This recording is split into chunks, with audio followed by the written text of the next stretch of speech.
কিন্তু মুহাম্মদ সাল্লাল্লাহু আলাইহি ওয়াসাল্লামের মহব্বত ভালোবাসা তার ভিতরে নাই, ইবাদত কবুল কতটুকু হবে চিন্তা করুন।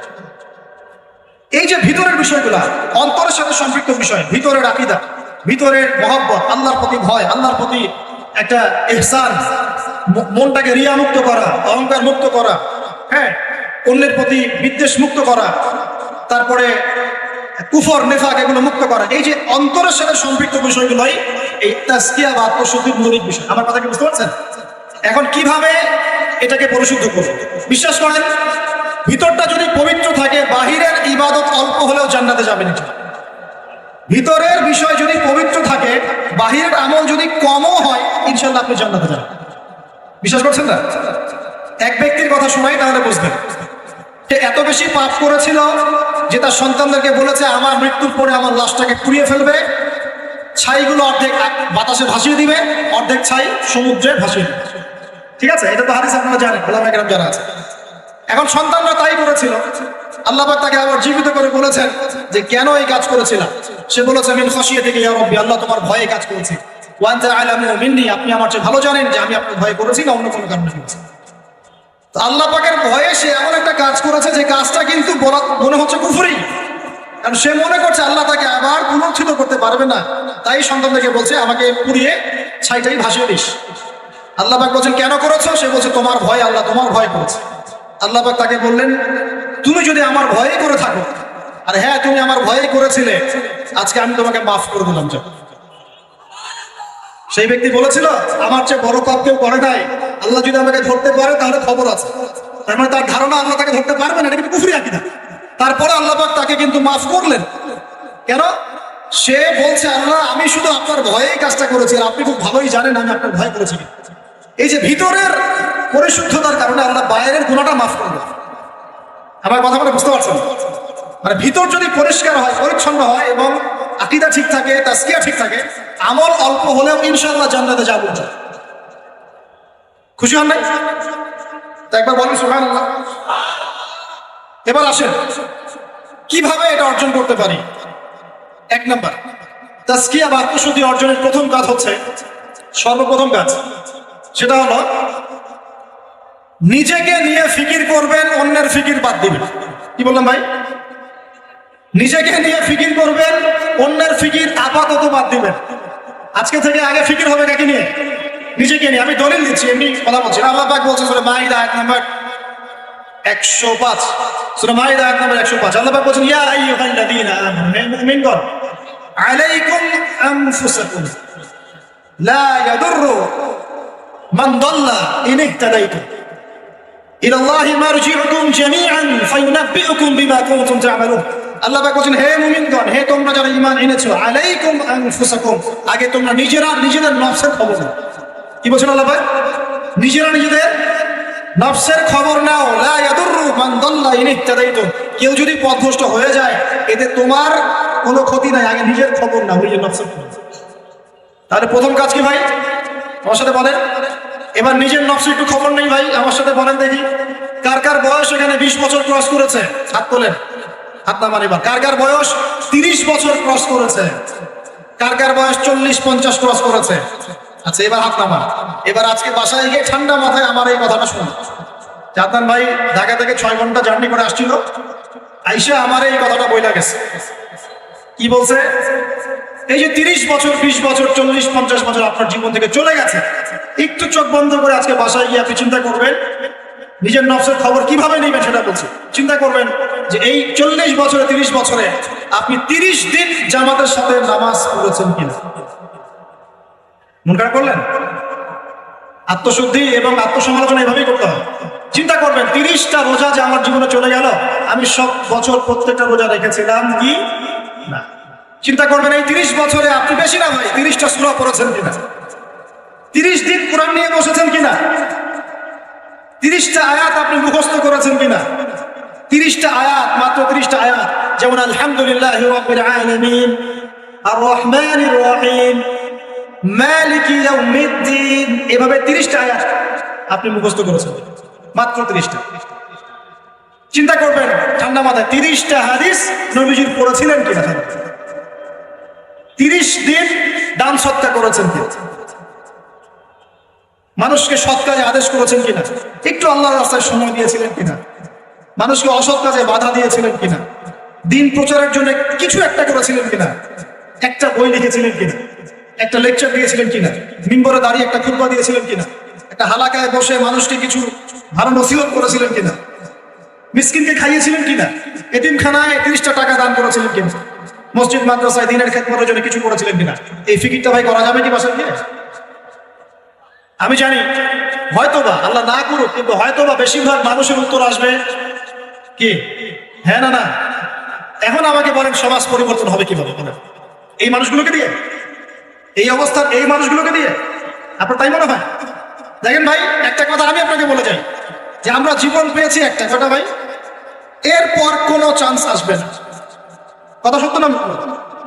এবং আমরা থাকতে চাই জান্নাতে। কোথায়? আমরা কোথায় যেতে চাই ভাই?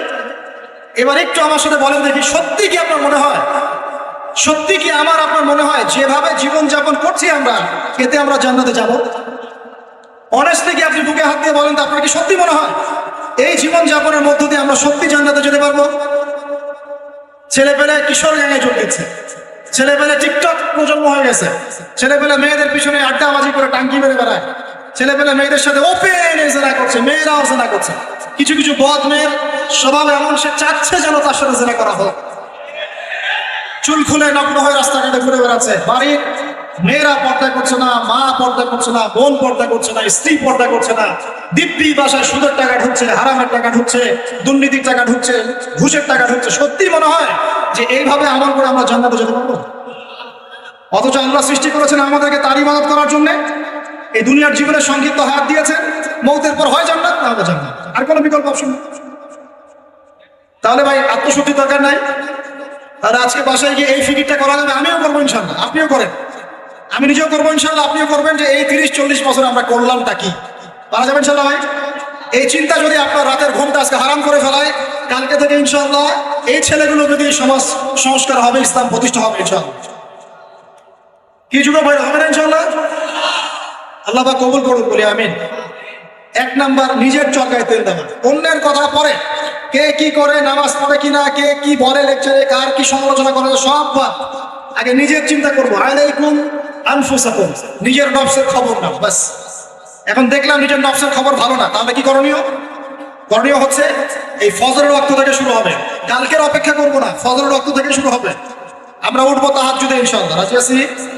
সুন্দর মতো ওযু করবো ইনশাআল্লাহ। ওযু করে কমপক্ষে 2 রাকাত নামাজ পড়বো ইনশাআল্লাহ। পরে আল্লাহর কাছে চোখের পানি ছেড়ে দিব, দিয়ে বলবো, আল্লাহ সারা জীবন যা করেছি আল্লাহ তুমি মাফ করো। কি আমিন বলেন? আরে আজিব এলাকায় আসলাম রে ভাই, আপনাদের কোনো জাজবা নাই নাকি, চেতনা নাই নাকি? আমিন বলেন, আল্লাহ মাফ করে দেখ। এখন তো দোয়া কবুলের সময়, এখন যে দোয়া করবেন কবুল হবে ইনশাআল্লাহ, বিশ্বাস করছেন না? আমরা দোয়া করি অবিবাহিত যুবকদের আল্লাহ বিয়ের ব্যবস্থা করে দাও, শাবাশ। আমরা দোয়া করি যে বেকার যুবক যারা, তাদেরকে আল্লাহ রিজিকের ব্যবস্থা করে দাও।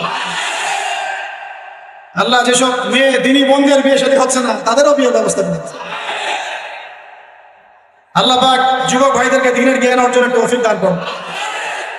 সামনে হজের মৌসুম আসতেছে, অনেকে হজে যাবেন ইনশাআল্লাহ, আমাদেরকেও যাওয়ার তৌফিক আল্লাহ দান করুন। আল্লাহ রাব্বুল আলামিন আমাদের যুবক ভাইদেরকে আগামী দিনে বাংলার জমিনে দ্বীন কায়েমের জন্য কবুল করে দেন, আমিন। উলামায়ে কেরামের মধ্যে আল্লাহ মহব্বত বাড়ায় দেন। দলে দলে বিভক্তিগুলো বন্ধ করেন। দলে দলে বিভক্তি শুনলে আবার গা জ্বলা শুরু করে।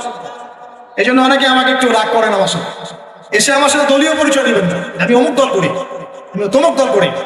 দলে দলে তা বিভক্ত করে উম্মাটাকে বিভক্ত করে রেখে দিয়েছেন, হাজার হাজার ফেরকায় বিভক্ত করে রেখে দিয়েছে।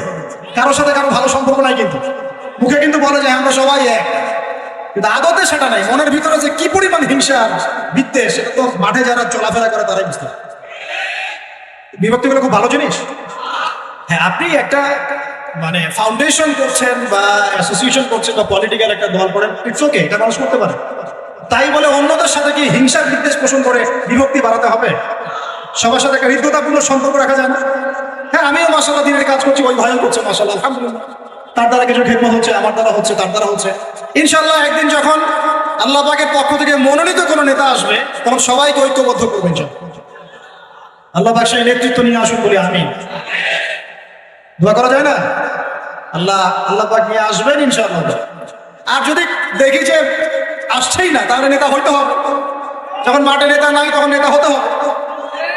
নেতা হওয়ার আপনারা যোগ্যতা অর্জন করেন, পড়াশোনা করেন। কোরআনে কিন্তু নেতৃত্বের দুইটা বৈশিষ্ট্য বলা আছে। কয়টা ভাই? তালুতের কথা মনে আছে? তালুত, তালুত আর জালুত সূরা কোন সূরা আছে বলেন? কেউ বলতে পারবে? এই যুবক ছেলেটা বলো, কোন সূরা আছে? মাশাআল্লাহ, সূরা বাকারায়। শোনেন, বনু ইসরাইল মুসা আলাইহিস সালামের পরের নবীকে বলছেন, ওই নবীর নাম ইউশা বিন নুন, যে হে নবী, আমরা আল্লাহর পথে জিহাদ করতে চাই। কি করতে চাই? এই শব্দ তো কোরআনে নাই, আছে না? এই শব্দ বললে তো কিছু মানুষ খারাজি ফতোয়া মারা শুরু করে। বড় মুশকিল আছে এদেরকে নিয়ে। আশ্চর্য একটা জিনিস, ইবাদতকে সন্ত্রাস বানাই দিলেন কিভাবে? ইবাদতকে সন্ত্রাস বানালেন কিভাবে? পশ্চিমের টাকা খেয়ে? হ্যাঁ, পশ্চিমারা যা বোঝায় তাই বুঝতে হবে। ইসলামের সংজ্ঞা ব্যাখ্যা ওরা দিবেন, আমরা দিব? সুবহানাল্লাহ। ব্রিটিশ আমলে আমাদের বাপ দাদারা যে ওদেরকে পিটিয়ে বের করেছিল, তারা কি সন্ত্রাসী ছিল? আমাদের বাপ দাদা সন্ত্রাসী ছিল? বলেন তো। জুলুমের বিরুদ্ধে কেউ দাঁড়িয়ে গেলে সে সন্ত্রাসী হয়? এই যে 1971-এ আমাদের সাথে জুলুম হয় না, তখন বাংলার মানুষ যার যা ছিল তাই নিয়ে মাঠে নামে নাই, তো বাংলার সেই ফ্রিডম ফাইটাররা কি সন্ত্রাসী হয়ে গেছিল? ভাই বোনদেরকে দীর্ঘদিন থেকে একদম স্টিম রোলার পিছায় ফেলা হচ্ছে। রমজান মাসে দেখলেন কি হলো? রমজান মাসে বেচারা নামাজ পড়তে গিয়েছে, লাঠি পেটা করে মসজিদ থেকে বের করতে মুসলমানদের। তো এখন ওই যে যারা একটু পাথর টাথর নিয়ে ঢিলাঢিলি করে, ওরা সন্ত্রাসী হয়ে গেছে। আর যারা মুসলমানদেরকে পিটাই বের করে দিল, ওরা হলো মানবতার সেবক। এই সংজ্ঞা শিখে আমাদেরকে। যাই হোক, বাদ দেন, ওইদিকে না যাই। ওইদিকে বললে আমি একটু মানে কি বলবো, কি বলে এটাকে, আউটবাস্ট হয়ে যায়। মানে ভিতরের ক্রোধটাকে দমায় রাখতে পারে। মাঝে মাঝে এমন হয় যে ভিতরের এগ্রেশনটা ধরে রাখতে পারে, কিন্তু আপনাদের স্বার্থে ধরে রাখতে হয়। কারণ কোনো কিছু না হওয়ার চেয়ে কিছু হওয়া ভালো, কোনো কিছু না হওয়ার চেয়ে কিছু হওয়া ভালো, এই স্বার্থ চিন্তা করে চুপ করে থাকি। কিন্তু একটা জিনিস মাথায় রাখবেন, আল্লাহ রাব্বুল আলামিন এই বিশ্বে পরিপূর্ণ ইসলাম প্রতিষ্ঠা না করা পর্যন্ত কিয়ামত দিবেন না। এই জিনিসটা মাথায় ভালো করে ঢুকায় না। এরপরে ইসলামের এগেইনস্টে যা করা করতে থাকেন, আল্লাহ এটা করবেন ইনশাআল্লাহ, কোনো সন্দেহ নাই। লা শাক্কা ফীহি, এর মধ্যে কোনো সন্দেহ। কার দ্বারা করবেন, কিভাবে করবেন, আল্লাহু আ'লামু বিস-সাওয়াব, আমরা জানি না। এখন তালুতকে আল্লাহ পাক মনোনীত করলেন। ইউশা বিন নুনকে বনু ইসরাইল বলছে, আল্লাহর পথে আমরা যুদ্ধ করতে চাই, আমাদের জন্য নেতা দাও একটা। তখন ইউশা বিন নুন বলছে, আমি যদি নেতার জন্য দোয়া করি, তোমরা তো আমার পৃষ্ঠপোষণ করে পালায় যাবা, তোমাদেরকে চিনি ভালো করে, আমরা তোমাদেরকে খুব ভালো করে চিনি। তখন বনু ইসরাইল বলছে, না, আমরা এটা করবো না। কেন করবো?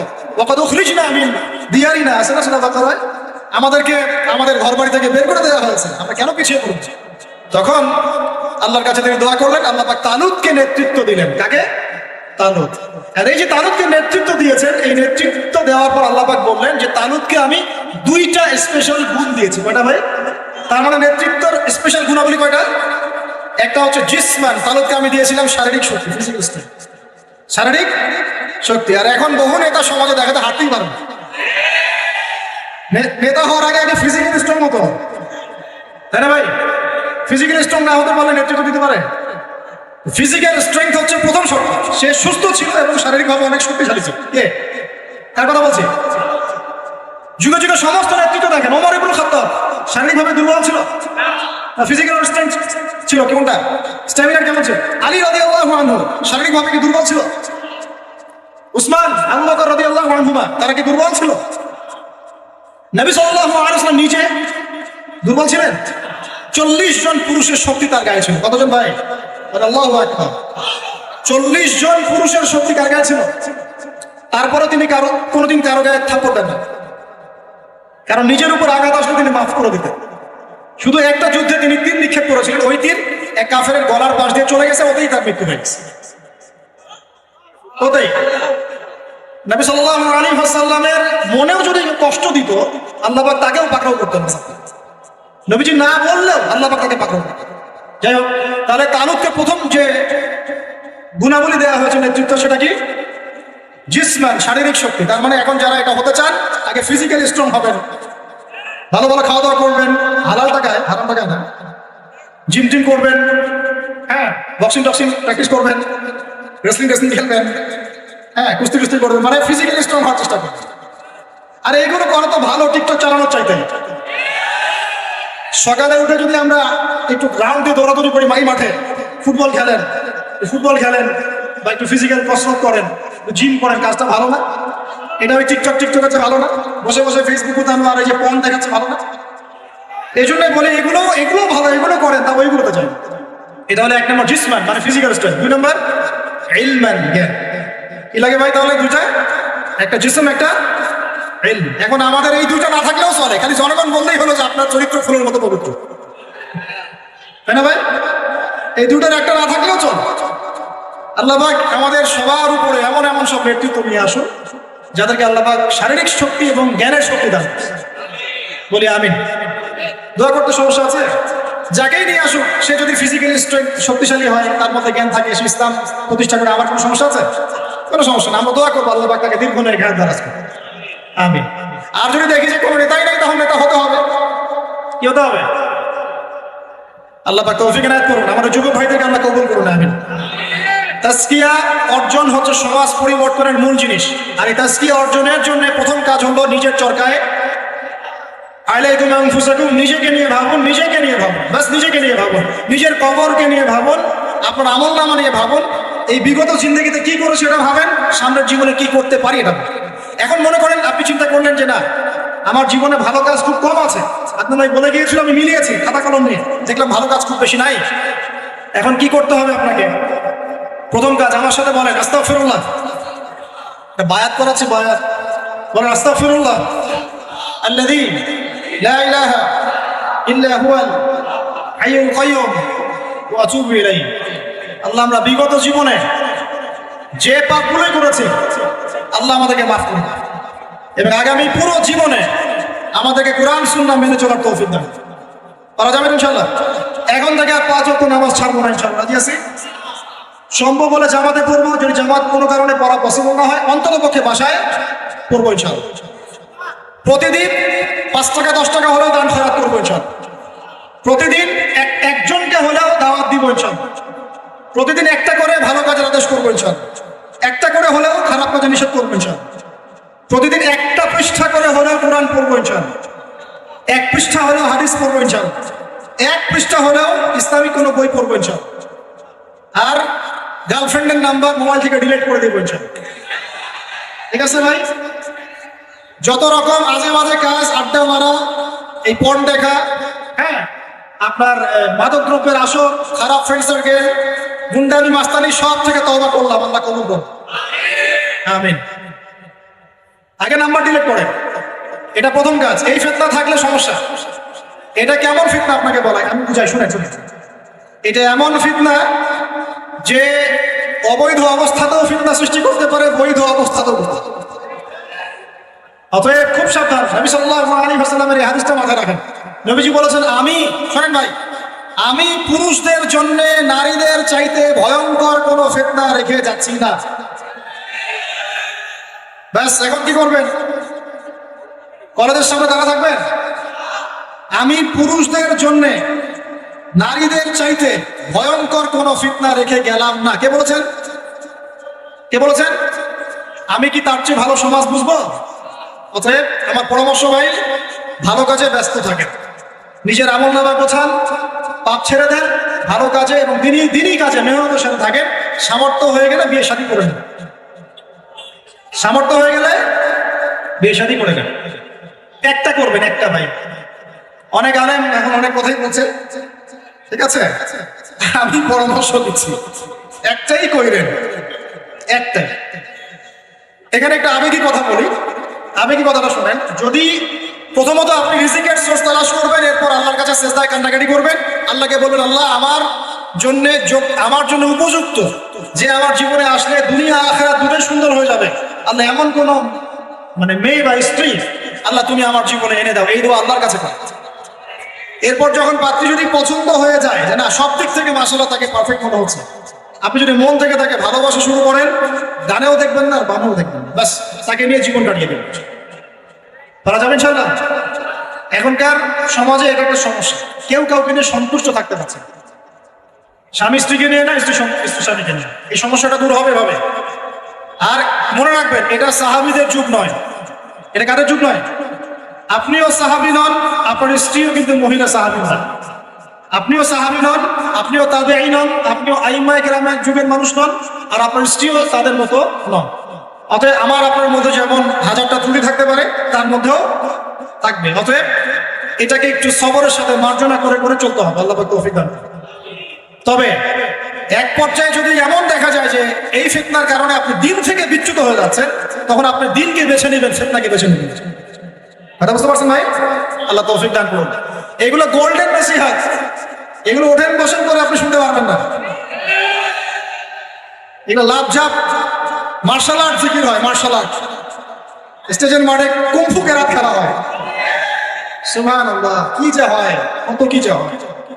কতগুলোকে দেখেছি আমি ওয়াজ মাহফিলের সিজনে বাস ধরেও ঝোলাঝুলি শুরু করছি। জানি না এগুলো কোথায় পাইছে আল্লাহ ভালো জানেন। আল্লাহ রাব্বুল আলামিন এটা কেন আমি বলি, সম্ভবত এখানে জিনের আসর হয়। কিসের হয়? সম্ভবত জিন বলতে কিন্তু কিছু আছে, আপনি জানেন কিনা? মানুষের উপর ভর করে, কিন্তু জিন কিন্তু মানুষের উপর ভর করতে পারে, আর মেয়েদের উপর বেশি ভর করে। যারা বেপরদায় বাইরে যায়, এইসব মেয়ের উপর জিন বেশি ভর করে। তো এগুলো থেকে বাঁচার জন্য দৈনন্দিন জিকির আজগার করতে হয়। সকাল সন্ধ্যায় অনেক জিকির আজগার মাসনুন দোয়া কালাম আছে, এগুলো করতে হয়। যেমন আয়াতুল কুরসি জানা আছে তো? আলহামদুলিল্লাহ, আয়াতুল কুরসি পড়লে শয়তান কাছে আসবে না ইনশাআল্লাহ। সূরা ফালাক নাস ইখলাস জানা আছে তো? সকাল সন্ধ্যায় 3 বার করে ইনশাআল্লাহ। সূরা বাকারার শেষে 2 আয়াত জানা আছে? রাত্রেবেলা একবার। প্রেসক্রিপশন দিচ্ছি, বিনা হাদিয়াতে প্রেসক্রিপশন দিচ্ছি। এগুলো কবিরাজের কাছে নিতে গেলে ও তো হাদিয়া নিবে, আর ডাক্তারের কাছে গেলে বলবে অ্যান্টি ডিপ্রেশন একটা ওষুধ দিয়ে দিন, মানে ঘুমের একটা ওষুধ খাও, ঠিক হয়ে যাবে, রিল্যাক্স। কিন্তু সব রোগের ট্রিটমেন্ট মেডিকেল সায়েন্স করতে পারে না। রুকিয়া, বদনজর, জাদুগ্রস্ততা, সেহের, এগুলো ট্রিটমেন্ট মেডিকেল সায়েন্স করতে পারে না। এগুলো ট্রিটমেন্ট কোরআন করবে, হাদিস করবে, দোয়া কালাম করবে। ট্রিটমেন্ট কি? আগে আপনাকে পবিত্র থাকতে হবে, পাক পবিত্র থাকতে হবে, ওযু অবস্থায় থাকার চেষ্টা করতে হবে, ডেইলি ফরজ ওয়াজিব আদায় করতে হবে, পর্দা মেনে চলতে হবে, কোরআন তেলাওয়াত করবেন। স্পেশালি এই আয়াতগুলোকে বারবার তেলাওয়াত করবেন। সূরা ফালাক, সূরা নাস, সূরা ইখলাস, আয়াতুল কুরসি, সূরা বাকারার শেষের 2 আয়াত, সূরা হাশরের শেষের 3 আয়াত। আর একটা বড় অস্ত্র বলে দেই, এটা পড়লে শয়তান বাপ বাপ করে দূরে চলে যাবে। বলে দিব, সূরা কাহফ এর প্রথম 10 আয়াত। সূরা কাহফের যত বড় জিন শয়তান হোক না কেন, ইবলিসের বাপও যদি আসে, সূরা কাহফের 10 আয়াত পড়বেন, সে দূরে চলে যাবে। বিশ্বাস করছেন না? ইভেন এই যে করোনা ভাইরাস চলেছিল না মাঝখানে, ওই সময় কিন্তু আমরা দেশে সফর করেছি। লক্ষ বলবো না, বেশি হয়ে যাবে, হাজার হাজার মানুষের সাথে মুসাফা করেছে। এই যে এখানে আসলাম, অনেকে মুসাফা করবেন, যাওয়ার সময় করবেন কিনা? এই যে বললো যে হাত মিলানো যাবে না, বলুন না, বাজি নাকি? সবার মুখে পট্টি থাকবে, হাত মেলানো যাবে না, তাই না? করোনার সময় আমরা এইভাবে করেছি। একদিনও জ্বর হয়নি, আলহামদুলিল্লাহ। কিছু করেছি আর করি নাই, প্রতিদিন সূরা কাহফের 10 আয়াত করেছি। নিজের কথা বললাম, এরকম কাজ হয় তো? প্রতিদিন সূরা কাহফের 10 আয়াত করেছি। আমি বলছি না এটাই পড়েন, এটাই পড়া সুন্নাত, এটা বলছি না। ব্যক্তিগতভাবে এটার উপর আমল করেছিলাম, আলহামদুলিল্লাহ, আল্লাহ পাক হেফাজত করেছে। অনেকে সূরা ওয়াকিয়া তেলাওয়াত করেন রাত্রেবেলা। সূরা ওয়াকিয়া তেলাওয়াত করার বদলে রিজিক বাড়ে, রিজিক প্রশস্ত হয়। অনেকে আত্মীয়তার সম্পর্ক বজায় রাখেন, রিজিক প্রশস্ত হয়। অনেকে চাশতের নামাজ পড়েন, এই যে 2 রাকাত সালাতুদ দুহা আদায় করেন, এর বদৌলতে দেখা যায় রিজিক প্রশস্ত হয়। অনেকে ওযু অবস্থায় থাকেন, রিজিক প্রশস্ত হয়। এক এক মানুষকে আল্লাহ এক একটা আমলের ওসিলায় আল্লাহ পাক তার মঞ্জিলে মাকসুদে পৌঁছায় দেন। তো আলহামদুলিল্লাহ, এটা একটা অস্ত্র। আল্লাহ পাক আপনাদের সবাইকে সূরা কাহফের উপর আমল করার তৌফিক দান করুন। আমিন।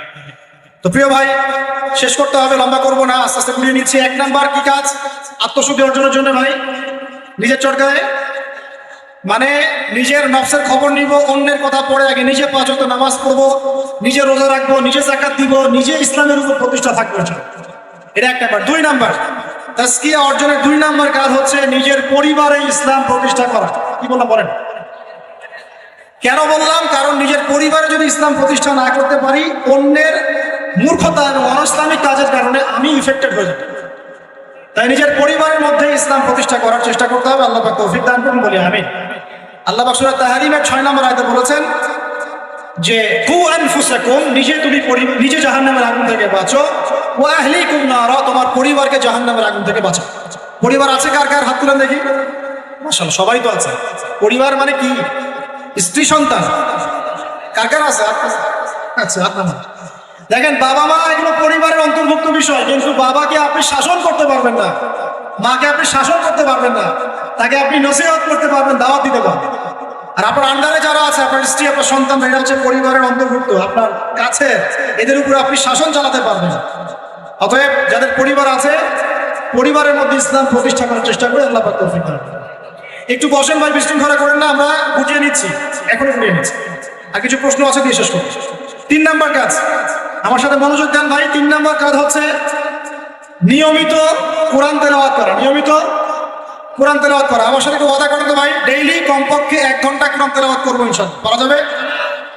সবার বাসায় কোরআন আছে তো নাকি? কোরআন পড়তে পারি তো নাকি? যারা পারি না, আজকে নিয়াত করব, মসজিদের হুজুর আছে, ইমাম সাহেব আছে, মাদ্রাসার শিক্ষক আছেন, গিয়ে আপনি কোরআন পড়া শিখবেন ইনশাআল্লাহ। পারা যাবে ইনশাআল্লাহ? কোরআন তেলাওয়াত করে না শিখেন, আল্লাহর ওয়াস্তে কোরআন তেলাওয়াত করে না শিখে মৃত্যুবরণ করেন না।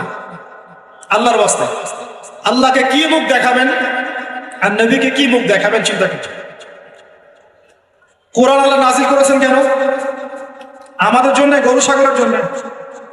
কাদের জন্য? মানুষের জন্য না গরু ছাগলের জন্য? গরু ছাগলের হিসেব আছে? কার কার হিসেব হবে? মানুষের জিন। মৃত্যু আমাদেরকে বরণ করতে হবে, কবরে যেতে হবে আমাদেরকে, পুলসিরাত আমাদেরকে পার হতে হবে, কোরআন মানতে হবে আমাদেরকে। সেই আমরা যদি কোরআন তেলাওয়াত করে না শিখি ভাই, হবে? বিষয়টা হবে? আল্লাহ পাক আমরা সবাইকে কোরআন তেলাওয়াত শেখার তৌফিক দান করুন। এখানে আমি অনেক বেশি জোর দিই, কারণ কি জানেন? কোরআন তেলাওয়াত শেখাটাই এবং নিয়মিত তেলাওয়াত করাটাই আপনার মনে ইসলামের প্রতি মহব্বত সৃষ্টি করতেছে। এরপরে আপনি ইসলামের জন্য জীবনও দিতে পারবেন ইনশাআল্লাহ। কিন্তু এই অবস্থায় পারবেন না। এই অবস্থায় একটা দাবরানি খালি উল্টা দিকে দৌড়তে শুরু করবে। এখন পারবেন না। এখন বলতে পারবেন, হ্যাঁ নারায়ে তাকবীর, আল্লাহু আকবার, চলো রে, বাস। যখন মাঠে নামবেন, ওই দিক থেকে যখন কাউন্টার অ্যাটাক আসবে, দেখবেন নাই আপনি শেষ। অতএব কোরআনের চর্চা, তেলাওয়াত বেশি বেশি বাড়াতে হবে, আল্লাহ তৌফিক দান করুন। 3 নাম্বার। 4 নাম্বার ভাই, দৈনন্দিন জিকির আজগার গুলো ছাড়বো না ইনশাআল্লাহ। দৈনন্দিন জিকির আজগার ছাড়বো না। কেমন? দৈনন্দিন 100 বার বলবো সুবহানাল্লাহ, বলা যাবে? 100 বার সুবহানাল্লাহ বললে 1000 নেকি হবে ইনশাআল্লাহ। দৈনন্দিন 100 বার বলবো আস্তাগফিরুল্লাহ ওয়া আতুবু ইলাইহি, পারবো ইনশাআল্লাহ? দৈনন্দিন কমপক্ষে সকালে 10 বার, সন্ধ্যায় 10 বার দরুদ ইব্রাহিম পড়বো ইনশাআল্লাহ, পারবো? দৈনন্দিন পড়বো সুবহানাল্লাহি ওয়া বিহামদিহি সুবহানাল্লাহিল আযীম, পারা যাবে? দৈনন্দিন পড়বো লা হাওলা ওয়া লা কুওয়াতা ইল্লা বিল্লাহ, পারবো?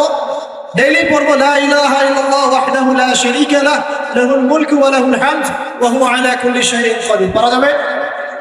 দৈনন্দিন পড়বো ইনশাআল্লাহ সুবহানাল্লাহি ওয়া বিহামদিহি আদাদা খালকিহি ওয়া রিদা নাফসিহি ওয়া জিনাতা আরশিহি ওয়া মিদাদা কালিমাতিহি, পারা যাবে ইনশাআল্লাহ? এই সুবহানাল্লাহ, আলহামদুলিল্লাহ, লা ইলাহা ইল্লাল্লাহ, আল্লাহু আকবার, এই যে দরুদ, এই যে জিকির আজকারগুলো আছে, এইগুলো প্রতিদিন করলে আল্লাহর সাথে সম্পর্ক গাঢ় হবে। জিকির করলে কি লাভ হয় আপনাকে একটু বলে দেই। জিকির করলে আল্লাহর সাথে কলবের সম্পর্ক তৈরি হয়। কি হয় ভাই? অন্তরের সাথে আল্লাহ পাকের সাথে একটা কানেকশন তৈরি হয়। জিকির যে ব্যক্তি ছেড়ে দেয়, তার অন্তরটা মরে যায়। আর মরা কলবের মধ্যে আল্লাহর নূর আসে না, জিন্দা কলবের মধ্যে আল্লাহর নূর আসে। তাহলে কলব জিন্দা হবে কিভাবে? বেশি বেশি জিকির করার মতো। আল্লাহ পাক তৌফিক দান। আবু হুরায়রা রাদিয়াল্লাহু আনহু বলতেন যে হাদিস আমি মুখস্থ করার জন্য অনেক বেশি সুবহানাল্লাহ পড়ি। সুবহানাল্লাহ কতবার পড়েন জিজ্ঞাসা করা হচ্ছে, তিনি বলছেন কত হবে? 10,000 বার। কথা বুঝতে পারছেন? মানে এটা তার নিজস্ব মনে করেন আপনি প্রতিদিন ইস্তেগফার করতেই থাকেন 10 মিনিট, 15 মিনিট, 20 মিনিট, কতবার করেন আপনি জানেন? করা যায় না? আপনি একটা সময় বসে দরুদ শরীফ পড়তে থাকেন, আল্লাহুম্মা সাল্লি আলা মুহাম্মাদ, আল্লাহুম্মা সাল্লি আলা মুহাম্মাদ, করা যায় না? সবার ব্যক্তিগত কিছু আমল থাকে, যে যত বেশি জিকির আজগার করবেন তার কলব তত জিন্দা হবে ইনশাআল্লাহ। আল্লাহ পাক আমাদের সবাইকে বেশি বেশি আল্লাহর জিকির করার তৌফিক দান করুন, বলি আমিন। এটা কত বললাম? 4। 5 নাম্বার, এটা সবচেয়ে বেশি ইম্পর্টেন্ট। কারণ আমি তাসাউফ এবং আত্মশুদ্ধি বই যেটা আছে, আল্লামা তাকি উসমানী দামাত বারাকাতুহু, আল্লামা তাকি উসমানীর বইগুলো বাসায় সবাই কিনবেন। আমি পরামর্শ দিই, আল্লামা তাকি উসমানীর যে বইগুলো আছে এগুলো বাসায় কিনে পড়া শুরু করবেন, অনেক গভীর জ্ঞান পাবেন ইনশাআল্লাহ। তো তার তাসাউফ আত্মশুদ্ধি বইয়ের মধ্যে তিনি এনেছেন যে অনেক বড় বড় বুজুর্গানে দিন তারা তাজকিয়ার জন্য এই আমলটাকে বেশি গুরুত্ব দিতেন, সেটা হলো আল্লাহর কাছে বেশি বেশি দোয়া করা। কি করা ভাই? বেশি বেশি দোয়া করা, মানে চলতে ফিরতে দোয়া করতে থাকতেন। কেমন? যেমন ধরেন যে এমনও বুজুর্গ ছিলেন, আলেমে দ্বীন ছিলেন, যারা রাস্তায় হাঁটছেন, বাজারে যাচ্ছেন, বাজারে যাওয়ার সময় আল্লাহকে বলছেন, আল্লাহ বাজারে যাচ্ছে, বাজারে আমার কেনাকাটা যেন সহজ। আমরা কি বাজারে যাওয়ার সময় এরকম কথা বলি? বাসায় ঢুকছেন, বলছেন আল্লাহ বাসায় ঢুকছি, বাসার পরিবেশটা যেন ভালো থাকে, এখানে যেন গিয়ে কোনো বিপদের খবর না শুনি। আল্লাহ আমি মানে ব্যবসায় যাচ্ছি, আজকের ব্যবসাটা আল্লাহ যেন সুন্দর হয়, ভালো হয়। মানে প্রতিটা কাজেই তারা দোয়া করতে থাকে, বুঝতে পারছেন না? প্রতিটা কাজেই দোয়া করতে থাকেন যে আল্লাহ আমার জুতার ফিতা ছিঁড়ে গেছে, আমার জুতার ফিতা থাকে। আল্লাহ আমি খুব ক্ষুধার্ত, আল্লাহ একটু ভালো খাবারের ব্যবস্থা, আল্লাহ আমি খুব পিপাসার্থ, আমার জন্য একটা ভালো হালাল পানির ব্যবস্থা, আল্লাহ আমার সন্তানটা অসুস্থ, আল্লাহ তাকে শেফা দিয়ে, আল্লাহ আমি স্ত্রী সন্তানকে রেখে সফরে আসছে, আল্লাহ বাসায় কিন্তু দেখে হেফাজত করি। মানে প্রতিটা কাজে প্রতিটা চিন্তা আল্লাহ সাথে সাহায্য। এটা যে যত বেশি করতে পারে তার সাথে আল্লাহ পাকের সম্পর্ক তত বেশি ভালো। আর এটা করলে তিনটা লাভ। কটা লাভ ভাই? যে দোয়াটা করবেন হয় সাথে সাথে আল্লাহ পাক আপনাকে দিবেন, না হলে এই দোয়ার ওসিলায় আপনার তাকদীরের কোনো বিপদ আল্লাহ দূর করে দিবেন। মনে করেন আপনি দোয়া করেছেন, আল্লাহ আমাকে কালকে এই ব্যবসার এই কাজটা তুমি সলভ করো, কালকে গিয়ে দেখলেন সেই কাজটা আপনি পান নাই, আপনার কাছে মনে হচ্ছে যে হয়তো আমি দোয়া করলাম কবুল হয় নাই, কিন্তু হয়তো এই দোয়ার ওসিলায় আপনার আগামী পরশু দিনের একটা বিপদ আপনার তাকদীরে আসতো, ওইটা আসে না। কথা কি বুঝতে পারলেন আমার কথা? এইভাবে আল্লাহ পাক দোয়ার বদৌলতে মানুষের তাকদীর থেকে অনিষ্টগুলো দূর করতে থাকেন। আর এটাও যদি না হয়, কিয়ামতের মাঠে নেকির পাল্লায় ওইটা আপনাকে আল্লাহ দিয়ে দিবে। ওই দিন মানুষ বলবে যে কাশ দুনিয়াতে আমার কোনো দোয়াই যদি কবুল না হইতো, আজকে আমি জান্নাতে যেতাম। ওই দিন আমরা এই কথা বলবো।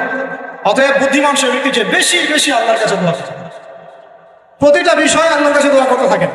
আল্লাহ আমার মনটা অস্থির, মনটাকে শান্ত করো, আল্লাহ আমাকে কোরআন শিক্ষার তৌফিক দাও, আল্লাহ আমাকে নামাজ পড়ার তৌফিক দাও, আল্লাহ আমি হারাম সম্পর্ক থেকে বেরিয়ে আসতে চাই, আমাকে হালাল একটা সম্পর্ক করার তৌফিক দাও। দোয়া করা যায় না ভাই? আল্লাহ পর্দা করতে চাই, পর্দার পরিবেশ তৈরি করে দাও, আল্লাহ রিজিকের সমস্যা হচ্ছে, একটা চাকরি ব্যবসার ব্যবস্থা করে দাও। দোয়া করা যায় না? দোয়া করতে আমাদের কাছে আসেন কেন? হুজুর এটা যে ফু দিয়ে দেন, এখানে ফু দিয়ে দেন, এখানে দোয়া করে দেন, এটা করে দেন, সেটা করে দেন। আমি আপনার আবেগ কতটুকু বুঝতে পারবো? আমার দরকার একটা জব, এই জব ছাড়া আমি চলতেই পারছি না। আপনার ওই চাহিদাটা আমি বুঝতে পারবো, আপনার চাহিদার ফিলিংসটাকে আমি বুঝতে পারবো। আপনার বাবা চলে গেছেন, বাবা হারানোর ব্যথা আপনি বুঝতে পারছেন, আমি খালি বলতে পারবো মুখ দিয়ে আল্লাহ আপনার বাবাকে মাফ করুন। আমি কি আবেগটা অনুভব করতে পারলাম? অতএব দোয়া সরাসরি আল্লাহর সাথে করার চেষ্টা করেন। আল্লাহ পাক এটাই বলেছেন যে ওয়াইদা সাআলাকা ইবাদি আন্নী ফাইন্নী করিব, যখন আমার বান্দারা আমার সম্পর্কে জিজ্ঞাসা করে হে নবী বলে দিন আমি খুব কাছেই আছি। উজিবু দাওয়াতাদ দাঈ ইযা দাআন, যখন বান্দা আমাকে ডাকে দোয়া করে আমি সরাসরি তার দোয়া কবুল করি, শুনি। একদম ঘাড়ের রগ, এই ঘাড়ের রগের চাইতে আল্লাহ আমাদের কাছে আছে। ব্যাস আজকে ফিরে আসেন প্রিয় ভাই, আজকেই ফিরে আসেন, আল্লাহর কাছে দোয়া করা শুরু করেন, তৌফিক দান। আর দোয়া কবুলের অনেক সময় আছে, এই যে ওয়াজ মাহফিলের সময়, হালাকার সময়, শেষ রাতে, তাহাজ্জুদে, ফরজ নামাজের আগে পরে, হ্যাঁ বৃষ্টি বর্ষণের সময়, অনেক দোয়া আছে, সময় আছে। এই সময়গুলোতে দোয়া করলে আল্লাহ দোয়া কবুল করবেন। আর সবচেয়ে ভালো একটা অস্ত্র শিখিয়ে দেওয়া দিব। অন্য একদিন বলেছিলাম একটা লেকচারে, আরেকবার মনে পড়ে গেল বলে দেব। যদি দেখেন দোয়া আপনার কবুল হচ্ছে না দীর্ঘদিন ধরে, আল্লাহ পাকের কাছে ওযু অবস্থায় 2 রাকাত নামাজ পড়ে কিছু ভালো কাজ করে, মানে ধরেন একটু কুরআন তেলাওয়াত, একটু দান সাদাকা, বা একটু আত্মীয়দেরকে দান সাদাকা, বা একটু এতিমের মাথায় হাত বোলানো, বা দিনের রাস্তায় কিছু খরচ করা, কোন একটা ভালো কাজ করে হাত তুলে আল্লাহকে বলবেন আল্লাহ তোমার সন্তুষ্টির জন্য আমি এই ভালো কাজটুকু করলাম। আল্লাহ তোমার তাওহীদের কালিমা লা ইলাহা ইল্লাল্লাহ এর ওসিলায় আমার দোয়াটা কবুল, ইনশাআল্লাহ তাআলা আপনি আপনার দোয়ার ফল পাবেন।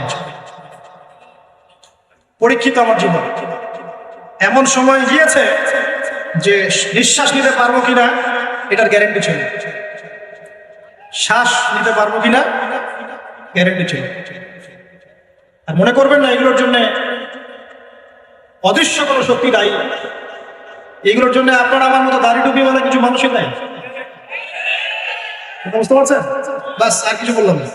অতএব দাড়ি টুপি পাগড়ি জুব্বা ঘোমটা দেখলে লাফানো শুরু করবেন না। বহু মুনাফিক সমাজে ঘুরে বেড়ায় এইসব লেবাসে, এদের কাজই হলো নিজের ভাইয়ের গোশত খাওয়া। কি করা বলেন তো? বুঝবেন আপনিও দাওয়াতি কাজে মাঠে নামেন, ইসলামের জন্য কিছু করতে মাঠে নামেন, নিজেই বুঝতে পারেন, কিছু বলে দেওয়া লাগবে। তবে এতটুকু সুসংবাদ তাদেরকে দিয়ে রাখি যারা নিজের ভাইয়ের গোশত খায়, তোমাদের এই মুনাফিকের চরিত্র অতি শীঘ্রই অচিরেই পুরো বাংলার সামনে নগ্ন হয়ে যাবে ইনশাআল্লাহ। বাংলার মানুষ আর এখন বোকা না, তারা সব বোঝে, তারা জানে, তারা উপলব্ধি করতে পারে। তাদেরকে এভাবে ব্রেন ওয়াশ করা যায় না, এখন তাদেরকে এভাবে ডিমোটিভেটেড করা যায় না। তারা যুবকরা এখন পড়াশোনা করছে মাশাআল্লাহ, তারা ওলামায়ে কেরামের সোহবতে যাচ্ছে, তারা হক বাতিল চিনতে পারছে মাশাআল্লাহ। আস্তে আস্তে তারা এমন একটা জায়গায় যাবে, এই যুবকরাই আগামী দিনে ইনশাআল্লাহ জাতিকে নেতৃত্ব দিবে। তোমাদের যা করার আছে করতে থাকো, যত ষড়যন্ত্র পিছন থেকে করার করতে থাকো, কিছুই করতে পারবে না। আরশের মালিকের কাছে যে কবুল হয়ে যায়, দুনিয়ার মানুষ তার কোনো ক্ষতি করতে পারে না, এটা মনে রাখবেন। ক্ষতি মানে কি? নবী সাল্লাল্লাহু আলাইহি ওয়াসাল্লামকে তো মানুষ গালি দিয়েছে। নবী সাল্লাল্লাহু আলাইহি ওয়াসাল্লামকে মানুষ গলার মধ্যে চাদর দিয়ে পেঁচিয়ে গলা ফাঁস দেওয়ার চেষ্টা করেছে। মানুষ তার দাঁত একদম ঘুষি দিয়ে ভেঙে দিয়েছে, তার মাথার মধ্যে তরবারের গোড়া দিয়ে কড়া দিয়ে আঘাত করেছে, তার পাকে মোচকে দেওয়া হয়েছে। এই কাজগুলো তো নবীর সাথেও হয়েছে। তায়েফের মানুষ তাকে মেরেছে, রক্ত ঝরতে ঝরতে, দাড়ি দিয়ে রক্ত পড়তে পড়তে পায়ের জুতা আটকে গিয়েছে। এই মানুষগুলো, এই ঘটনাগুলো আমাদের নবী মুহাম্মদ সাল্লাল্লাহু আলাইহি ওয়াসাল্লামের সাথে হয়েছে। তাহলে এই কাজগুলো হওয়া মানে কি সেই ব্যক্তির মানে অপদস্থ হওয়া দুনিয়াতে?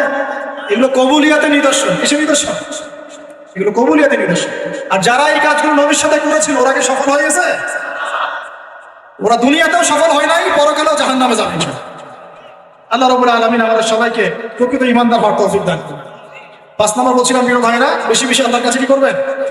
দোয়া করবেন। 6 নম্বর আসেন, এই 5টা বলে শেষ করুন। 6 নম্বর শোনেন, সপ্তাহে একটা দিন হলেও কবর জিয়ারত করতে যান। কেন বললাম তাজকিয়ার সাথে কি সম্পর্ক? তাজকিয়ার সাথে সম্পর্ক আছে, একটু বোঝার চেষ্টা করুন। জান্নাতুল বাকি দেখেছেন নববীর পাশে? বাকিউল গারকাত যেটা আমরা বলি, কবরস্থান মদিনার পাশে। নবীর যুগে কবরস্থান ছিল মসজিদের পাশে। কেন ছিল মসজিদের পাশে? কারণ 5 ওয়াক্ত নামাজে মানুষ যাবে আসবে, কবর দেখবে, পরকাল সর্বোচ্চ। এখন কবরস্থান আমাদের সমাজের ওই দূরে বাইরে, বছরে একদিন আপনি যান না। আর এই জীবনটা বস্তুবাদী, সকাল থেকে ওঠা ঘুমানো পর্যন্ত খাওয়া দাওয়া ফুর্তি করা, খালি বস্তুবাদী বিষয়গুলো, এগুলো আমাদেরকে মওত থেকে ভুলিয়ে রাখে, পরকাল থেকে ভুলিয়ে রাখে। তাই মাঝে মাঝে কবর জিয়ারত করলে আপনার কবর, এটা বন্ধ করো প্লিজ, মাঝে মাঝে কবর জিয়ারত করলে আপনার পরকালের কথা কি হবে? স্মরণ হবে। তখন আপনারও ফিকির হবে যে আমাকেও একদিন এখানে আসতে হবে, এবং ইনশাআল্লাহ এই জন্য প্রস্তুতি গ্রহণ করা আমার উচিত। এই ফিকিরটা মনে হবে না? এখন কি মনে হয়?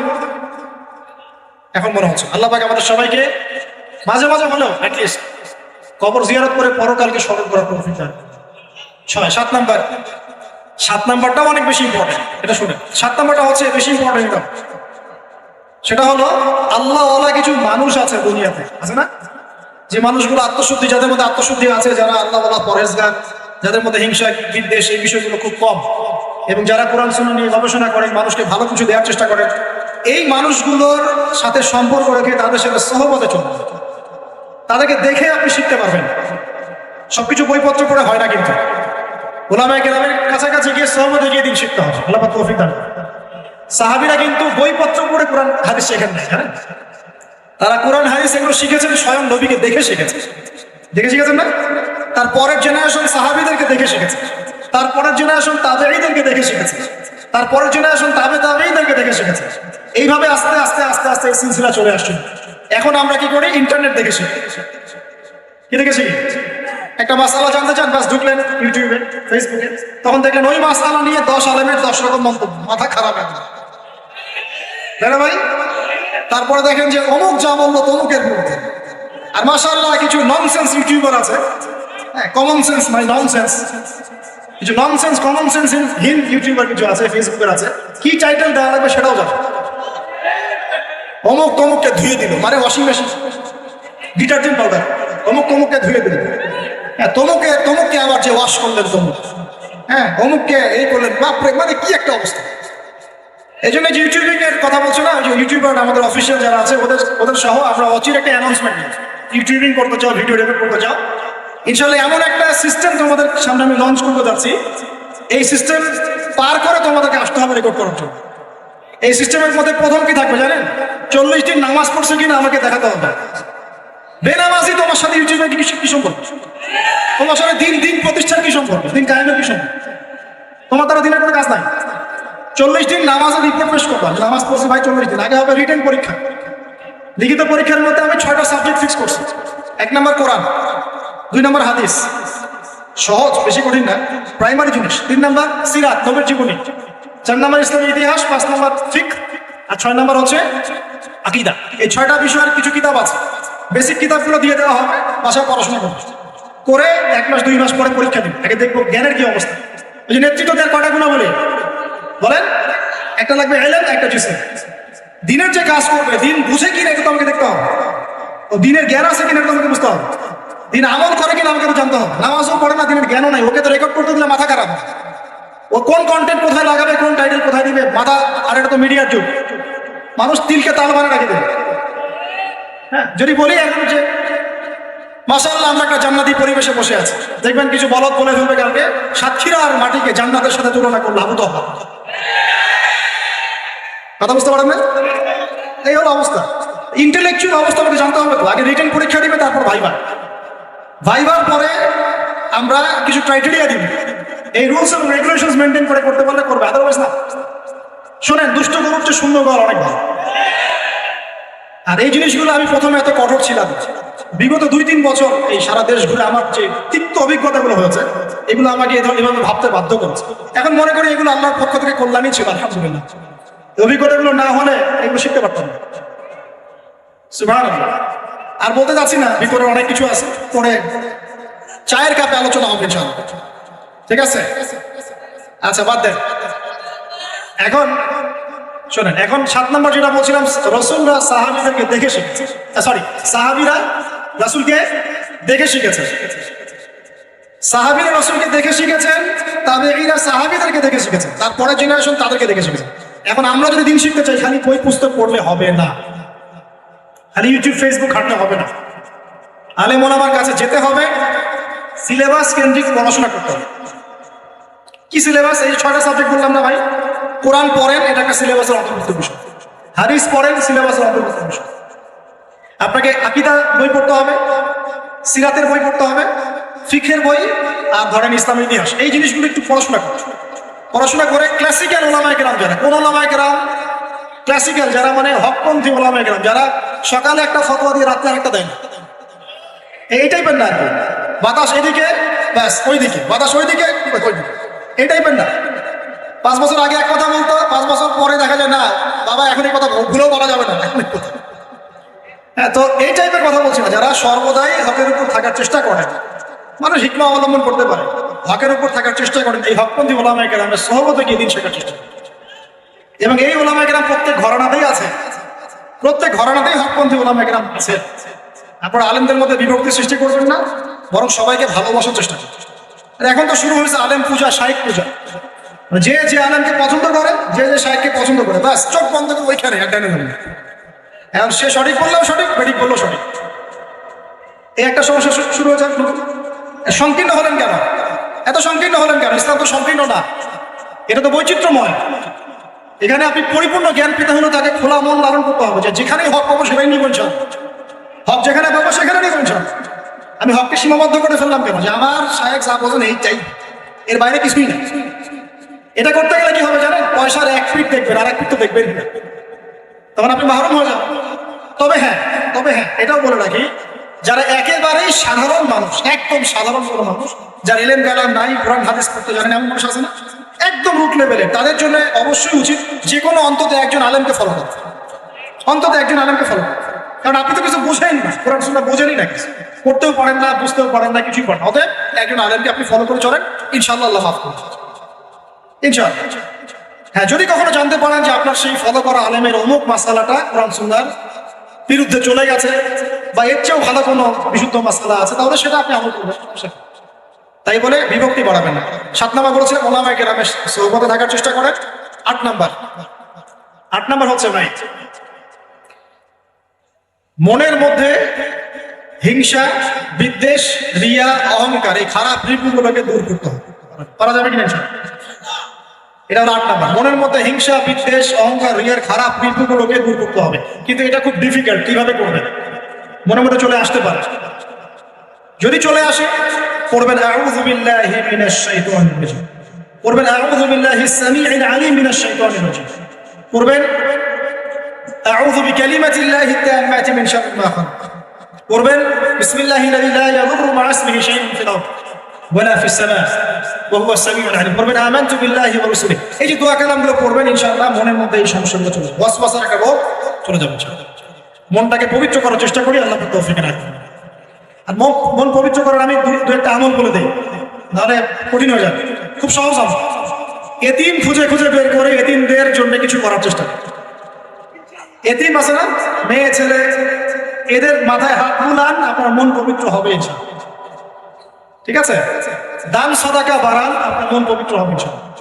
আল্লাহর জন্য ছেড়ে দেওয়ার মানসিকতা ছেড়ে দেন, আল্লাহর জন্য ছেড়ে দেন, আল্লাহর জন্য ত্যাগ করুন, মন পবিত্র হবে ইনশাআল্লাহ। আল্লাহর জন্য কিছু করা সহজ, আল্লাহর জন্য ছাড়া সহজ না। আল্লাহর জন্য কিছু করা সহজ, আল্লাহর জন্য আপনি নামাজ পড়তে পারবেন ঠিকই, কিন্তু সিগারেট ছাড়তে পারছেন না। আল্লাহর জন্য ছাড়া কঠিন, এই ছাড়ার কঠিন কাজটা করে দেখাতে হবে, মন পবিত্র হয়ে যাবে। আল্লাহ তৌফিক দান। আর তাহাজ্জুদ, এই আমলটা খুব ইম্পর্টেন্ট। তাহাজ্জুদের যাদের অভ্যাস আছে, এই সময়টা নীরবে নিভৃতে আল্লাহর সাথে কথাবার্তা বলবেন, মন পবিত্র হবে। আর দুনিয়াতে উচ্চাভিলাষী হবেন না, যতটুকু আল্লাহ পাক দিয়েছেন এতে সন্তুষ্ট থাকেন। আমার 2 তলা বাড়ি আছে ভাই, আমার কিন্তু নাই বলছি। মনে করেন আমার 2 তলা বাড়ি আছে, আপনি এতে সন্তুষ্ট থাকেন। আপনার একজন স্ত্রী আছে, সন্তুষ্ট থাকেন। আপনার একটা সুন্দর ব্যবসা আছে, সন্তুষ্ট থাকেন। আপনার 1 বিঘা জমি আছে, সন্তুষ্ট থাকেন। আল্লাহ যা দিয়েছেন এতে সন্তুষ্ট থাকেন, আল্লাহ আরো বাড়াই দিবেন। অসন্তুষ্ট থাকলে আপনার মনটা অস্থির হয়ে থাকবে, কিভাবে আরো বাড়াবো আরো বাড়াবো। দুনিয়ার নেশা যাকে পেয়ে বসবে তার মন কঠিন হয়ে যাবে। দুনিয়ার নেশা যাকে পেয়ে বসবে তার মন কঠিন হয়ে যাবে। আর যার মন কঠিন হয়ে যাবে তার মনের মধ্যে মৃত্যুর ভয় আসে না। আর যার মনে মৌতের ভয় আসে না, তার মনে আল্লাহর নূরও আসে না। আল্লাহর নূর যার কলবে আসে না, তার অন্তরে তাসকিয়া আসে। বুঝতে পারলাম? তাসকিয়া কেন আসে না? দুনিয়া পূজার কারণে আসে। বাস যতটুকু আল্লাহ দিয়েছেন আমি সন্তুষ্ট। এটাকে কিভাবে আল্লাহর নিয়ামতের শুকরিয়া আদায় করা যায়, এই চেষ্টা করতে হবে। বেশি বেশি আল্লাহ নিয়ামতের শুকরিয়া আদায় করবো ইনশাআল্লাহ, আল্লাহ পাক নিয়ামত বাড়িয়ে দিবেন ইনশাআল্লাহ। আল্লাহ বলেছেন ইন শাকারতুম লাআযীদান্নাকুম, তুমি খালি শুকরিয়া আদায় করো, আমি নিয়ামত বাড়িয়ে দেব ইনশাআল্লাহ। আল্লাহ পাক আমাদের সবাইকে আল্লাহ পাকের নিয়ামতের শুকরিয়া আদায় করার তৌফিক দান করুন। মনের মধ্যে এই হিংসা বিদ্বেষ এই অহংকার দূর করার তৌফিক দান। সবার মধ্যে ভালো যেটা আছে নিয়ে নেবেন, খারাপটা ছেড়ে দিবেন। আর দুটো জিনিস বলে শেষ করে, সেটা হলো অতিরিক্ত খাওয়া, অতিরিক্ত ঘুম, অতিরিক্ত কথাবার্তা বন্ধ করতে হবে। বুঝতে পারেন ভাই? এগুলোর সাথে তাসকিয়ার মারাত্মক সম্পর্ক আছে। আমি নিজে ফিল করতেছি। যেদিন খুব বেশি ভোজন হয়ে গেছে সেদিন ঘুম হয় বেশি, ইবাদতের স্বাদ কমে যায়, নামাজে উঠতে অলসতা লাগে। কথা কি ঠিক না বেঠিক? অলসতা লাগে। বেশি খাওয়া, বেশি মানে ঘুমানো, বেশি হাসাহাসি করা, বেশি ঠাট্টা মস্করা করা, বেশি কথা বলা, বেশি মানুষের সাথে মেলামেশা করা, এগুলো কলবকে শক্ত করে। এই কথাগুলো কিন্তু সরাসরি হয়তো কোনো জায়গায় এভাবে পাবেন না, কিন্তু আমি আপনাকে সাজিয়ে গুছিয়ে বলার চেষ্টা করছি। বেশি বেশি কথা যারা বলে, মন বাচাল, মন শক্ত হয়ে যায়। এখন তো বাচালতার যুগ চলছে। টিভি খুললে টক শো, খালি বক বক বক বক বক বক। মানে টক শো করতে করতে দেশের জিডিপি বাড়ায়, দেশকে একদম আমেরিকার পর্যায়ে নিয়ে চলে গেছে। ভাবখানে এমন কিছু বুদ্ধিজীবী, সলিউশন নাই কিন্তু খালি বক বক বক বক বক বক। কোনো মডারেটর আসে, ও আবার বিতর্ক উস্কে দেয়। কিছু অনলাইন প্ল্যাটফর্ম দেখেন না, ও আবার মজা, এটাই তার বিজনেস। কারণ যত ভিউ হবে তত ডলার। এখানে ওর স্বার্থ, এটা সব স্বার্থ, সবই স্বার্থ, স্বার্থ আর স্বার্থ। ঠিক আছে? তো এত বেশি কথার দরকার নাই। আমরা জাতি হিসেবে কাজ করে দেখাবো। আমাদের সামনে কোরআন আছে, সুন্নাহ আছে, একটা ইসলাম প্রেমী জনগণ আছে, আমাদের তারুণ্যের শক্তি আছে, আমাদেরকে আল্লাহ শারীরিক শক্তি দিয়েছেন, মানসিক বুদ্ধিদীপ্ত একটা অবস্থান দিয়েছেন, আমাদের মাশাআল্লাহ ভালো নেতৃবর্গ আছে। ঐক্যবদ্ধভাবে আমরা ইসলামকে নিয়ে বিশ্ব জয় করব। এত কথা নাই, খালি কাজ হবে। এত কথা কিসে? পারমাণবিক বোমা তৈরি করা হয়েছে একটা, বলেন তো দেখি। কিম জং উন নাম শুনেছেন কিনা? মিসাইল ম্যান নাম কি? Missile man. এতটুকু মনে হয় সায়েন্স। চুলের কাটিং মাশাআল্লাহ, গোলগাপ্পু। ওর একটাই কাজ, কি কাজ? মিসাইল বানা। কেন বানাবে? কারণ সে জানে এই ওয়ার্ল্ডে সে সবচেয়ে বেশি শক্তিশালী, যার কাছে মিসাইল আছে। বলেন 50 বছরে কয়টা বানাইছি আমরা? হ্যাঁ বলেন। আচ্ছা বাদ দেন। এই ওয়ার্ল্ডে সবচেয়ে শক্তিশালী তারাও যাদের প্রযুক্তি আছে, প্রযুক্তি। তথ্য, ডাটা, প্রযুক্তি। এই ওয়ার্ল্ডে এখন ডাটা বা প্রযুক্তির যুদ্ধ চলছে। মাঝে মাঝে দেখেন না, বড় বড় কান্ট্রির কিছু বড় বড় কোম্পানি হ্যাক হয়ে যায়। মানে কি, এরা যত প্রযুক্তি নিয়ে নিতে পারে, হ্যাক করতে পারে, তারা আরো বেশি ডাটা পায়, ইনফরমেশন নিয়ে যুদ্ধ হচ্ছে। বলেন তো আমাদের ইনফরমেশন কত এখন? ওয়ার্ল্ড এগিয়ে যাচ্ছে, বলেন না, প্র্যাকটিক্যাল কথা বলছে আপনাদের সাথে। ওয়ার্ল্ড এগিয়ে যাচ্ছে, মনে করেন যার রিসার্চ যত বেশি, যার কাছে ডলার যত বেশি আছে। বলেন আমার কত আছে? প্রবৃদ্ধি যা যত বেশি, ওয়ার্ল্ডে সে তত ভালো অবস্থা। বলেন আমার প্রবৃদ্ধির হার কত? এখানে আমি কোন দলের পক্ষে বিপক্ষে বলতে আসি, আমি আমার এজ এ সাধারণ মানুষ কথা বলছি। যেই থাকে ইম্পর্টেন্ট সেক্টরগুলোতে উন্নতি করতে হবে কিনা, এখন কথা বেশি বলবো না কাজ বেশি বলবো, বাস খালি কাজ হবে ইনশাআল্লাহ। আল্লাহ পাক যাদেরকেই দায়িত্ব দেখতে কেন, তারা যেন কাজ করার তৌফিক অর্জন করে। আমরা আমাদের শ্রম দিয়ে, মেধা দিয়ে আমরা যাদেরকে সাহায্য করবো, আমরা তরুণ প্রজন্ম আমাদের মেধা দিয়ে, আমাদের বুদ্ধি দিয়ে, আমাদের শ্রম দিয়ে আমরা ইনশাআল্লাহ তাআলা দেশকে সাহায্য করবো, জাতিকে সাহায্য করবো। পারবো না ইনশাআল্লাহ? আমি বলি আপনারা বেশি বেশি পড়াশোনা করেন, বড় বড় পোস্টে যান, দেশের দায়িত্ব নেন, নিয়ে দেশকে এগিয়ে নেন। পারা যাবে না ভাই? চ্যালেঞ্জ তো নিতে হবে। খালি বসে বসে সমালোচনা করলে হবে নাকি? খালি বসে বসে সমালোচনা করলে কাজ হবে নাকি? ও এটা পারে না, সে এটা পারে না, ওই দল সেটা পারে না, সেই দল সেটা পারে না, এই করতে করতেই তো এই অবস্থা। আপনি করে দেখাচ্ছেন না কেন? আমরা করে দেখাচ্ছি না কেন? আবার ধর্মীয় অঙ্গনে দেখা যায় ওই আলেম এই ভুল, ওই আলেমের এই সমস্যা, ওই আলেম এই পারে না, ওই আলেম সেই পারে না। আরে ভাই, আপনি আলেম হচ্ছেন না কেন? আপনি আলেম হন, হয়ে কাজ করে দেখান। অমুক বক্তার এই ভুল, তমুক বক্তার সেই ভুল, মাশাআল্লাহ আবু তো আপনার এই ভুল। আপনি বক্তা হচ্ছেন না কেন? এই চেয়ারে আসেন, বসেন, বসে যান, বসে ওয়াজ করেন নাকি ভাই? এই ওয়াজ করেন না, এগুলো ওয়াজ না, এগুলো কমেডি। এটা কি কমেডি? রুচির দুর্ভিক্ষর অংশ এগুলো। আমাদের যে রুচির দুর্ভিক্ষ দেখা দিয়েছে, এগুলো জাজল্যমান প্রমাণ। এগুলো আর বলতে যাচ্ছি না, থাক, তাজকিয়া নষ্ট হয়ে যাবে। আর লাস্ট 9 নম্বর বললাম, কি বলছি বলুন তো? মনের এই বিষয়গুলোকে দূর কর। লাস্ট 10 নম্বর যেটা, সেটা হচ্ছে যে 9 নম্বর বলছি মনেরটা। 9 নম্বর বলছি যে অতিরিক্ত খাওয়া, অতিরিক্ত ঘুম, অতিরিক্ত কথা বলা, অতিরিক্ত মানুষের সাথে মেলামেশা করা, এগুলো একটু কমিয়ে যেখানে কাজ হবে সেই কাজটা, যেটা করলে আমার পরকালের উপকারিতা আছে, এটা কাজ। আর 10 নম্বর লাস্ট এন্ড ফাইনাল, তাজকিয়া বা আত্মশুদ্ধি অর্জন করতে হলে নবী সাল্লাল্লাহু আলাইহি ওয়াসাল্লামের রেখে যাওয়া এই যে দিন ইসলাম, এই ইসলামটাকে প্রতিষ্ঠার চেষ্টা করতে হবে। আল্লাহর তৌফিক। ইসলাম যারা প্রতিষ্ঠার চেষ্টা করে, তাদের সাথে আল্লাহ পাকের সবসময় একটা ভালো সম্পর্ক থাকে, এবং সে কখনো খারাপের দিকে যেতে পারবে না। কারণ সে তো একটা বড় দায়িত্ব নিয়ে মাঠে নেমেছে। সে যদি এখন খারাপের দিকে চলে যায়, তাহলে তো জনগণ বিভ্রান্ত হয়ে যাবে এবং তার এই আমানতের খেয়ানত করা হবে।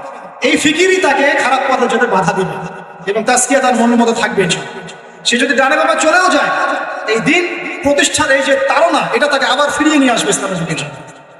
আল্লাহ পাক আমাদের যুবক ভাইদেরকে নবী সাল্লাল্লাহু আলাইহি ওয়াসাল্লাম রেখে যাওয়া এই পবিত্র দিন ইসলাম সমাজে পালন করার, প্রচার করার, প্রসার করার, প্রতিষ্ঠা ঘটানোর তৌফিক দান করুন বলে আমিন। আমরা আজকের এই সংক্ষিপ্ত আলোচনা শিখলাম যে তাজকিয়া বা আত্মশুদ্ধি হচ্ছে সমাজ পরিবর্তনের সবচেয়ে ইম্পর্টেন্ট জিনিস, সবচেয়ে ইম্পর্টেন্ট হাতিয়ার। এটা অর্জন করার জন্য অনেক মাধ্যম আছে। আমি আপনাদের জন্য 10টা মাধ্যম আজকে বলেছি। 1 নাম্বার কথা কি বলেছিলাম ভাই? নিজের ফিকির, আগে নিজের নফসের ফিকির করা। 2 নাম্বার কি বলেছিলাম বলেন? হ্যাঁ, নিজের পরিবারের মধ্যে ইসলাম কায়েম করা, মাশাআল্লাহ। 3 নাম্বার কি বলেছিলাম? হ্যাঁ, কোরআনুল কারীম তেলাওয়াত, কোরআনুল কারীম তেলাওয়াত করার কথা বলেছি। 4 নাম্বার কি বলেছি? বেশি বেশি আল্লাহর জিকির করা। 5 নাম্বার বলেন, আমার সাথে বলেন, আল্লাহর কাছে বেশি বেশি দোয়া। 6 নাম্বার মওতকে স্মরণ, মানে কবরকে জিয়ারত করা, মওতকে স্মরণ করা। 7 নাম্বার হকপন্থী তাজকিয়া প্রাপ্ত উলামায়ে কেরামের সহবতে থাকা, তাদের লেকচার শোনা, তাদের বই পুস্তক পড়া। ঠিক আছে? 8 নাম্বার কি বলেছি বলেন? হ্যাঁ হ্যাঁ, মনের মধ্যে যত রকম হিংসা, বিদ্বেষ, রিয়া এগুলো আছে, এগুলো সব কি করতে হবে?